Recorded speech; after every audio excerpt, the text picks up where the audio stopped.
Today's morning show get-together on WRCO focuses on some statewide issues and local issues as well. We are pleased to have in the studio with us today State Senator Sarah Keyeski of the 14th Senate District back to join us. I guess we didn't scare her away the first time she was on. Well, it's a little nerve-wracking, I will be honest, but I actually really love to be here, so thank you. Great. And you were recently in the area and did some tours of different facilities. Yes. Can you tell us about that? Yeah, so last Thursday, I was in Richland Center for the entire day, which was lovely. We packed it full. So I met with a group from ADRC locally that are doing just some really important work, especially for seniors, with concerns about what might happen with their budget, right? So they talked about that, the things that they're doing. I met with your mayor, Todd Coppernall, and that was really interesting, hearing about the innovative ideas that they have to try to do smart growth in the area, and also some of the limitations because of the topography of your city and how it lands, and how some of the building that you might want to do to grow in the area, particularly of housing, is a bit of a challenge. But it sounds like there's going to be some apartments that are being built, or an apartment being built, and then there's going to be a residential area that's also going to be built, and so some single family homes will be there. So that was really exciting to hear about. I met with Richland Center, the Richland Hospital, pardon me. And that was really interesting. I met with a lot of people that are on the executive board, that simply work there, talking about the important work they're doing to elevate the health in this area, providing some really important services from a small rural hospital, which is hard to do these days. As we know, it's difficult with challenges with Medicaid. Right now, we're not sure about what cuts might be happening. We also know that the reimbursement rates are relatively low. And so we have this real difficult dynamic there that particularly impacts rural hospitals. And so we talked about that.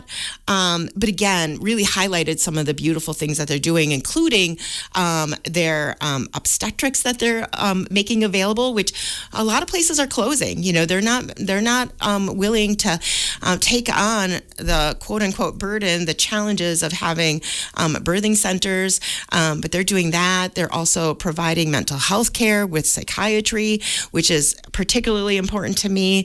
And they're doing a really unique model where they have the psychiatrists meet along with the doctors, with the clients or patients, so that the doctor that is in regular contact with that person is able to help learn about the best practices for medication for these clients with the psychiatrist there, and then can ultimately take on that care without feeling overwhelmed because that's not their specialty, but they have this nice dual relationship that's really great.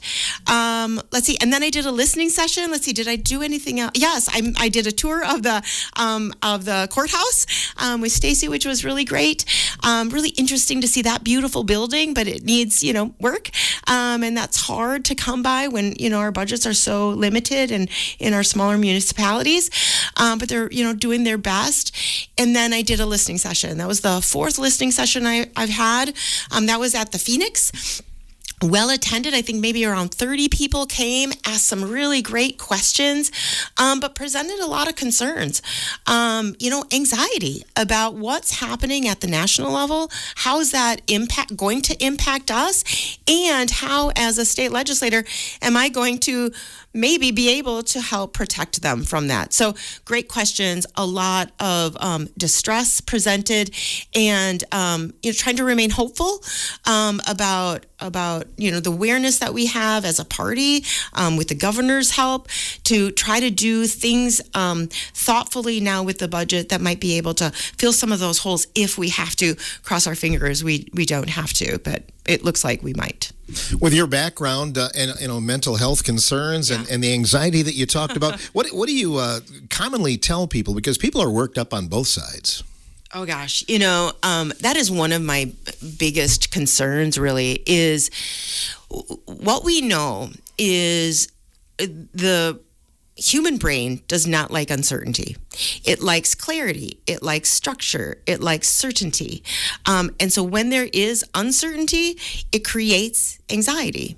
And right now, there's so much uncertainty in so many ways, right? So, I mean, we're talking at the national level, what's happening. We're talking about internationally, what's happening. We're talking in our local economies, what's going to happen, or with referendums or that didn't pass or did, or, choices that are being made. And so the uncertainty level of just the state of things is so high that the anxiety is increasing exponentially. And we had a mental health crisis previously. We knew that we had a greater need for mental health services and more people in distress. My concern is this is just growing. And we already are struggling to manage all of those people that need care, right? And so what I'm trying to do is sort of back off and go, I understand.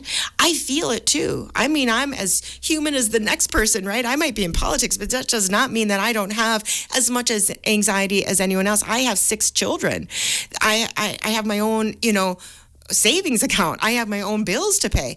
I'm just as concerned about me and my small circle, right, of people and how it's affecting them. My mom, who's on Social Security, right? And I'm concerned about my constituents, needless to say. So I carry this heavy weight of concern also because I want to do everything I can to protect the people that now I'm responsible for. And it was 6 people of my children, and now it's 157 people as my constituents, right? And so I have a great sense of responsibility and anxiety. What I'm trying to impress upon people is that there are 3 ways that we can activate, right? And that we can speak to those in higher positions of power, especially at the national level where all these decisions are being made. Those are the courts. And so, there's a lot of things that are being done there, trying to, our AG is suing with multiple other AGs from other states, saying, hey, you can't do this. You can't impact us in these negative ways. You can't just throw out people that are, legally here, for example, and impact our working population, our immigrant population in these ways. You can't just do things with no regard for law. We have to have due process, right? So there's that happening. We have Congress that is trying, but unfortunately right now it's the Democrats trying to kind of put some blocks, not really Republicans. Although today it sounds like there's a few grumbling out there now going, hey, wait a minute, these tariffs that are coming are really going to impact all of us. It does not matter what party we're from, everyone's pocketbook, especially those of us that are of working class, our pocketbooks are all going to be affected by these tariffs. And there's some people that are now starting to speak out a little bit, and my hope is that grows, to recognize that this is going to be damaging to everyone, these really extreme measures. And all the cuts that have been happening across the board. To everything from cancer research to potentially Meals on Wheels, and then so again it's the courts, it's the Congress, and then it's constituents, it's people power. And right now, what I tell people is that is where your power is. You have a voice, you have a vote, you have a buying power, you have letter writing skills, you have calling opportunities, you have, stand firm in what you believe in. You can post about it, you can talk with your neighbors about it, you can go to a protest about it. Share what you feel, share what you're concerned about, because this is only going to stop or be halted or better managed if we all come to the table and say, this is too much, too fast, too brash. Real people are being negatively impacted in such dire ways. I can't tell you the stories that I hear. I mean, yesterday, for example, I was at a home in Sauk City. I was working with Meals on Wheels. just volunteering in the area. Good for you. Thank you. Yeah. Okay, so I'm going off on a tangent. Is that okay? That's all right. Okay. So I was working Meals on Wheels and doing delivery. I really wanted to see what just what's this program about? I just love learning about all these things that are happening.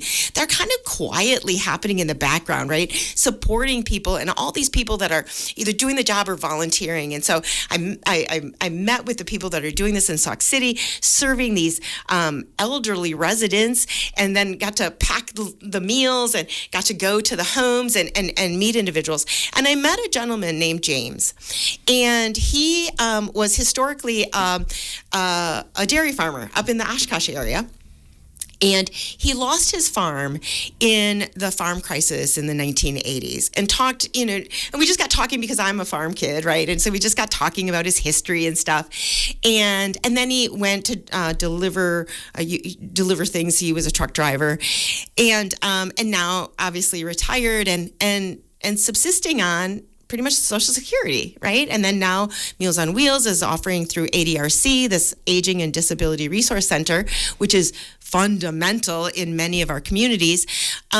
And so he's subsisting on these services. They're helping him, he and his wife. And so we're delivering a meal yesterday to them. And we got talking, and he's talking about, gosh, I'm really worried that this isn't going to be around anymore. I'm really concerned about what's going to happen because I'm hearing things about maybe cuts to Social Security, cuts to, our Medicaid. And he goes, and I paid in. I mean, I was a hardworking farmer and I paid in, and now they're going to maybe cut this or it's going to go away. I hear some he didn't call this guy a knucklehead, but I will, talking about it being a Ponzi scheme, Elon Musk. And so we talked about it, and then I said, I'm a state senator, and they just started to talk more, right? About please help us, please protect us, please let it be known that we're concerned and we're worried. And I can't tell you how again, heavy-hearted I was. This is two people that are going to be deeply affected by these kinds of changes if they happen. And so I left there saying, I promise to do my very best to fight for what I can. But again, I go back to those voices then come to me and I will continue with my voice, but I also need everybody else to continue with their voice. One of the beliefs I have is action is the antidote to despair, right? We need to get active. When we get despairing, oftentimes we want to kind of huddle into a corner and maybe, crawl under our blankets and hide, right? Because it's so debilitating. We get so overwhelmed. We're already overwhelmed. We can't. We have to fight. And so that's what I tell people. Fight. We were overwhelmed with all of the election ads, too. So I think a lot of people have less anxiety now that that has passed and things like that. But let's look back on the election Tuesday and your thoughts. Yeah, so I, too, was anxious. I saw two people running for the Supreme Court in Wisconsin, and I had my preference, but then I saw a billionaire come in, spend $25 million of his own money, and Brad Schimmel saying that he was going to be someone that is supporting Trump's moves he's going to try to keep that agenda going. I mean, their ads had Trump on them. How can we say that they can be then fair-minded, open-minded, if you're saying right on those ads that you're in alignment? I found that so troubling. And I thought it was offensive to have one fella come in here, right, and start giving away $1 million if you're willing to support his candidate. I thought, quite frankly, if someone on the Democratic side had done that, I know they keep on talking about this Soros fellow that I don't really know much about. I've never met him, he's never paid me anything. But if that had been something that happened on our side. I hope I know I would be one of the people that said that is disgusting. That is inappropriate. We can't be doing that. Money in politics with Citizens United has gone way too far. We need to back that off, not go in even further. It feels like they leaned in, right? And so I hope. And I think, right, because we saw the incredible outpouring of people voting and we won by a 10-point spread, I hope that was a message that says, no, we are not going to be bought like that. We are unwilling to be subjected to high elite megalomaniacs that are willing to say what we should do in our state of Wisconsin. We have a say, and we said it firmly, and I'm so proud. And then we had private schools being protected. I was so glad that Jill Underly was elected again. She wants to protect our public schools. The other person is really in for public schools, voucher schools, and taking more of our taxpayer money to support private or voucher schools. That is siphoning away from our private schools, and that is just inappropriate. Again, that's just not where our public dollars should go for public schools. So I was very excited that she got reelected. As far as the constitutional amendment, it was already and has been in place that we're supposed to have voter ID. And so it is redundant. We already had it. Should we have it? Yes. That's why we had it. And so putting it in a constitutional amendment, okay, I guess. But I'm not sure that we want to be monkeying with the Constitution. That can open a door that I'm not real comfortable opening long term in multiple ways. I think we need to be very, very thoughtful and securing our Constitution. And so that one, that passed, and so be it. Mm-hmm. Some bills that you were recently a part of, the Right to Repair bill, which affects farmers. Could you talk about that? Yes, I'd be happy to. So, Senator Brad Pfaff is a great advocate for our agricultural industry, and I have joined the Agricultural Committee proudly. And so one of the bills that we co-introduced is this Right to Repair bill. The concept behind it is right now what happens is when a farmer buys this, machinery these days is really expensive, and it's often computerized in an advanced way. And right now, what is required is that machinery to be fixed has to go to a dealership to be fixed by their mechanics. That's a monopoly practice, really. And so this is the right to repair is essentially saying to these manufacturers of these of this machinery, you need to, at a fair price, make available the tools, the documentation, the supplies needed to repair this equipment so that the farmer can do it, or someone that they trust, an independent repair person in their community, could also have access to it. Again, at a fair price. We're not trying to take away their important intellectual property, but we're trying. So it's safe, but we're wanting to make sure that they have access to this, because when it helps their bottom line, right? If they're able to fix it or have somebody else locally fix it, there's not as much capacity of having sort of a monopoly on the prices, right? So it's going to help their bottom dollar. It's going to help maybe small repair shops be able to have a little bit more business. So it could help small businesses in the area. And what we know is when machinery is being used, it's when we're planting or when we're harvesting. And when other people are planting and harvesting, that's when it breaks down, right? Mm-hmm. And so it is imperative that we have the ability to do repairs expeditiously, right away, right? We can't be waiting, and that's part of the dilemma. If we have a very small, filtered number of people that can repair, we have to then be waiting. If they're already busy with somebody else's, that is fundamentally not healthy for our crops and our efficiency. And so this bill is to try to help those farmers. Okay. And I know another one was hedge funds purchasing single-family homes. That was a concern as well. So this one came about because, I've been hearing so much about the crisis of affordability and accessibility of homes. And so we did some research, like, well, what's out there? What's available? What could we do about this? And one of the things that we learned about was how hedge funds, so these are investors that are able to pool their money and then make purchases. And basically with that kind of pooled money, they have almost unlimited buying ability. And what we've seen is these hedge funds are purchasing single-family homes in urban districts right now. We've seen it particularly in Milwaukee in our state.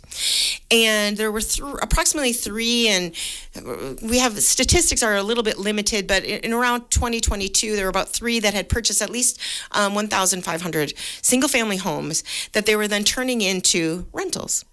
And the dilemma with that, right, is that if they are able to purchase these homes, again, with their unlimited pocketbooks, they can drive up prices. And they do, right? Because they can just buy something sight unseen, and when that happens, it takes off the marketplace properties that then these aspiring homeowners would have available to them. Then those people can't build their own wealth, right? The wealth goes into these hedge funds because what they can do then is turn them into rental properties, heighten the rental prices because they start to monopolize that area, right?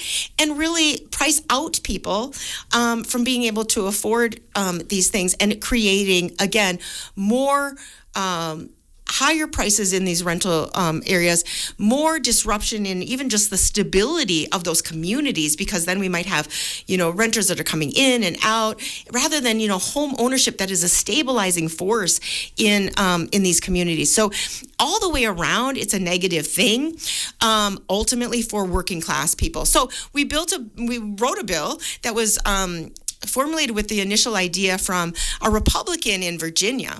Now, theirs was really complicated and it didn't go real far because it got so into the weeds. We just made ours simple. We said no hedge funds can purchase single-family homes in the state of Wisconsin. And if they do, now, not that this doesn't go for anything in the past, if they do, going forward, it will be forfeited, and our Attorney General will be initiating a removal of that property from them so that cannot happen. It's a way to dissuade people from doing that, and my hope is that it passes. Cross my fingers that it gets bipartisan support, and really is, again, a recognition of our housing crisis, and it can't fix all things, but it can also be a piece of what we do to help working class families build their wealth and be able to manage the prices that are exponentially increasing with housing costs. It's a real dilemma, not only the hedge fund problem, but a lot of houses are going for $30,000, $40,000, $50,000 above the asking price right now in some of those communities. Exactly. Well, the reality is we bought our house, my husband and I, in the Lodi area. We bought our house in 2017. Right now, if you look on, like the Zillow or whatever, the price of it, we couldn't afford it. Right. We couldn't afford it. We are not wealthy people. We don't aspire to be highly wealthy people. We just want to live decently, right? And that's really the case for most people. They just want to be able to live decently. They want to be able to have a bit of accrual of monetary benefit to having property. But here's the thing. In my area, while it sounds great, oh my gosh, my house costs more, right? It's not that great, because if I sell it, I can't buy anything locally, because everything costs more, right? So then I'm priced out of my own community. So this isn't that great. Even though it is prosperity in some ways for me with this house, it is also a dilemma, because it will then push out just working class people in these smaller communities, or in any community really. And that is then a detriment to building wealth for anybody that's just, again, working class. Sarah Keyeski in the morning show today, State Senator Keyeski. We're glad to have her in here, and we'll have a little bit more on the of the conversation coming up when the morning show continues.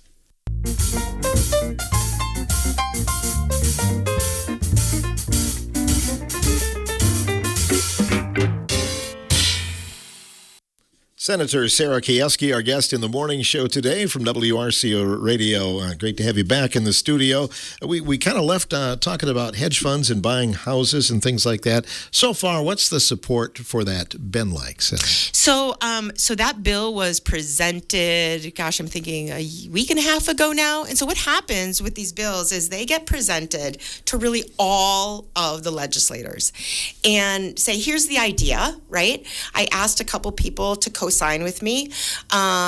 And so, I just presented it to them first, and I said, what do you think of this bill? So I had a senator, again, it was Brad Pfaff. He co-signed with me. Representative DeSanto and Representative Haywood also signed on with me. So I knew that there was some appreciation for it. Those were Democrats that I have relationships with. And then presented it to the whole, all senators, all assembly members. Right now, we have 29 people signed on, which is actually really good. A lot of bills have maybe 5-ish, 6-ish, it's just not, that's just kind of how it goes. And so to have 29 is so exciting. I feel just so proud of that. Unfortunately, they are only all Democrats, which again, I just fundamentally can't understand. This should be bipartisan. There was a Republican in Virginia that presented this bill. So I thought, hey, let's try to do something that even Republicans, I literally thought that would be kind of a selling point. And we put that in the literature about it, like FYI, right? There's no one. Now, does that mean that they wouldn't vote for it? Not necessarily, but here's the dilemma. If they are not signed on to it, what I'm finding is that it probably will not come up for a hearing because it's not getting Republican support. Republicans are the head of each of the committees, right? And those committees then decide if a bill that is presented to their committee, I'm not sure what committee this will go to, that the head of that committee, which is a Republican, will decide, will I give this bill a hearing? Because then once it gets a hearing, then we either decide as a group on that committee to pass it into the bigger body, right, the whole Senate to vote on or not. If it doesn't even get a hearing, it dies. This potentially will die and not even get any notice, any conversation, right? If it's not good on its merits, then take it to the hearing and show me that. Show me that. And then okay. But don't just not even have it have a hearing, because if there's something wrong with it that we could fundamentally improve with like an amendment, let me do that. I want to help people. And the fact that it might not even get a hearing, and I'm hoping it does, and bring me back, and I will let you know, right? I will be back. But if it doesn't get a hearing, this tells you, again, how broken the system is for somebody that is eager, hopeful, desiring of bipartisanship. This is telling you where the blockade is. And it's heartbreaking and it's infuriating. Mm-hmm. That's kind of the maddening thing about politics, because I truthfully can see good on both sides, I do too. And I think a lot of people can.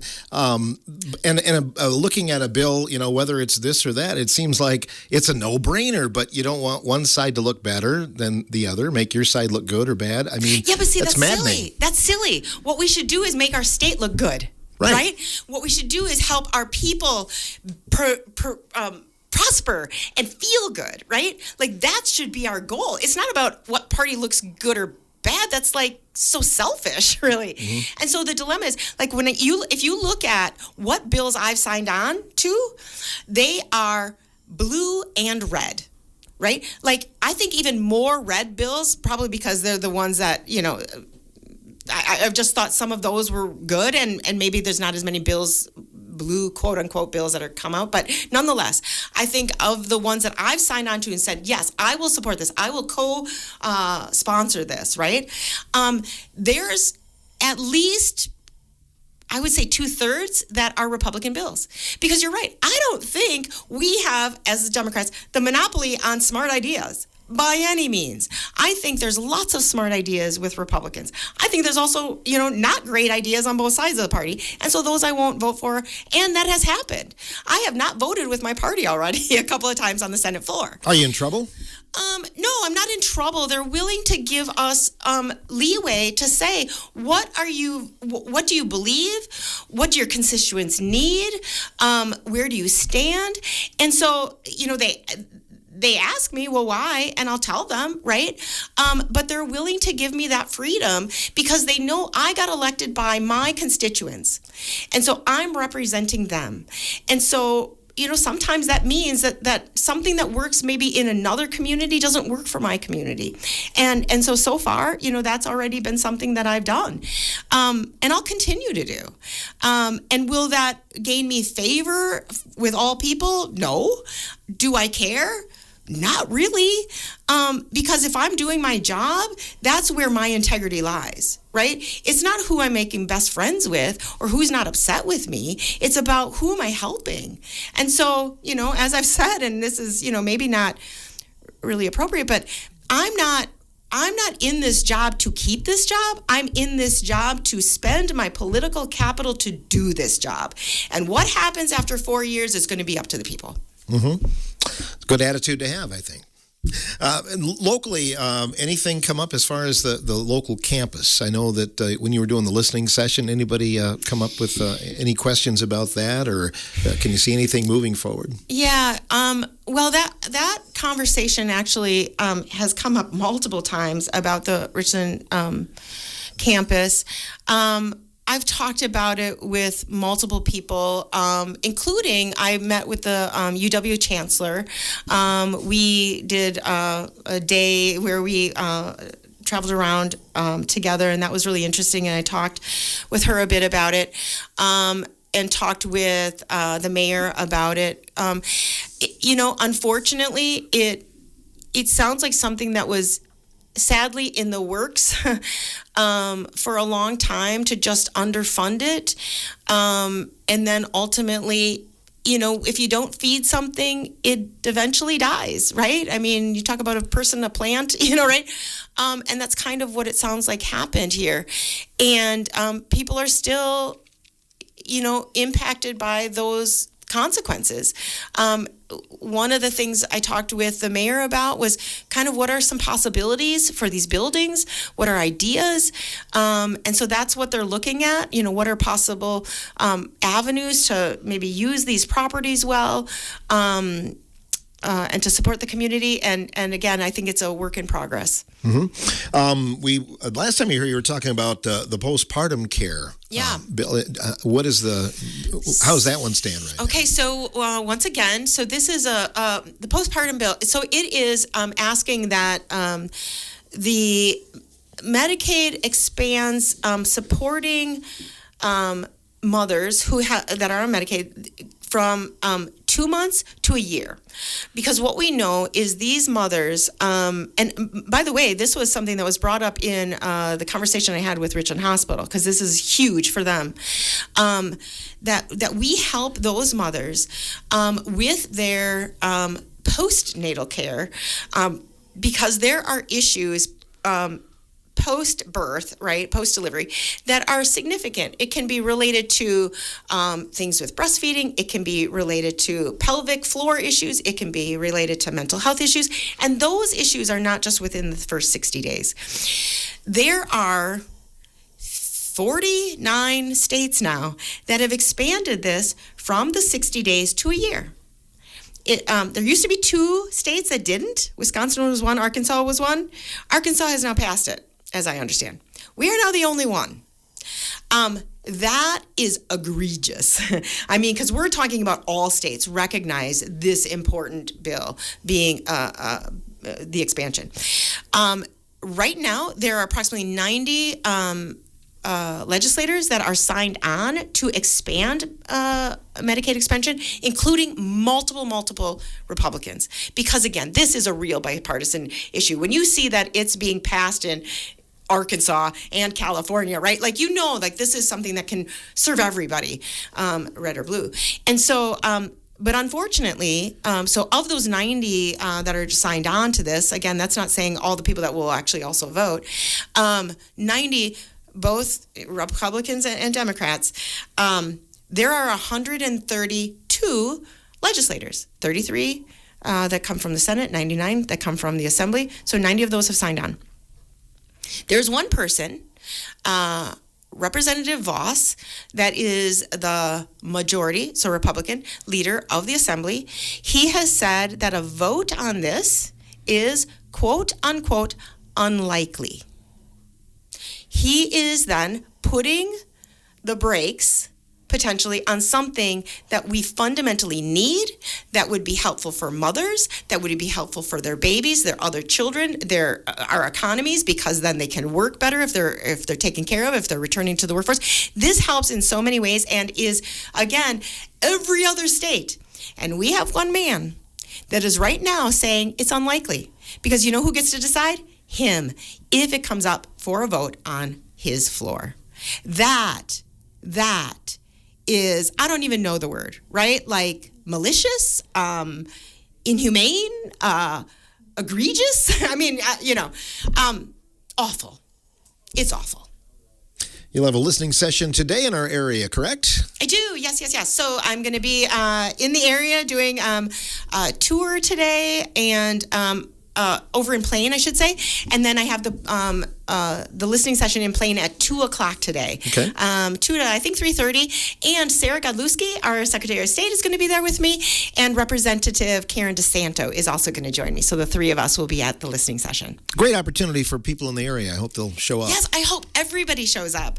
Ask me your questions, right? Give me your concerns. I'm representing everybody, and I need to hear from everybody. And I do take questions from everybody. And you have a meeting coming up here. We got to let you go a little early this morning. You're going to be busy here at 10 o'clock. So I am on the Ag Committee, and we are going to be hearing some bills. There's going to be some hearings today on, I think, 4 different bills. So I need to be there listening, and then hopefully, again, once we have the hearing on these things, we will then have a vote on it and see. And many of them, I think all 4 of them, I'm in support of. I'm trying to remember one of them is about giving incentives for grazing. So some farmers can have more grazing land and have some financial support with that, incentives. There's others. But so it's some exciting stuff, some good stuff. And I'm eager to listen in, and most likely will be voting for them unless I hear otherwise. Okay. And we'll be maybe asking you about that the next time you come back to the studios. Yeah, please do. I will be back. All right. I appreciate that. State Senator Sarah Keyeski joining us, representing the 14th Senate District on this portion of the morning show.